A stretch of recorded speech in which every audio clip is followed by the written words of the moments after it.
Doctor, माझी नसेवर नस चढलीये का हो? हा प्रश्न मला क्लिनिकमध्ये अनेक जण विचारतात. पण तुमचं दुखणं हे मसल पेन आहे की नर्व पेन हे कसं ओळखाल?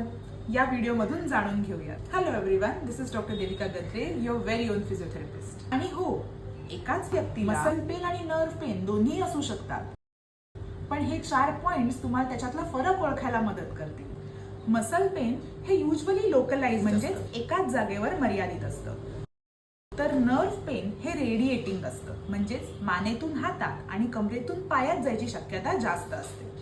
मसल पेन हे मसलवर लोड आल्यावर वाढू शकतं, म्हणजेच वजन उचलताना, जिने चढता उतरताना असं. पण नर्व पेन हे नर्व स्ट्रेच झाल्यावर वाढतं, म्हणजेच तशी ऍक्टिव्हिटी केल्यानंतर वाढतं.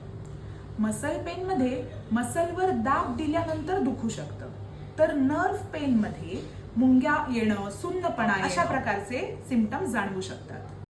मसल पेन हे सहसा डल एकिंग म्हणजे बोथट असल्यासारखं वाटू शकतं, तर नर्व पेन मध्ये जळजळ किंवा इलेक्ट्रिक शॉक आल्यासारखं पेन वाटू शकतं. सो आता पुढच्या वेळी जर तुम्हाला वाटलं की नसेवर नस चढलीये, तर नक्की विचार करा की हे मसल पेन आहे की नर्व पेन. तसंच तुम्हाला तुमचं पेन कोणत्या प्रकारातलं वाटतं कॉमेंट्समध्ये नक्की सांगा. बाय.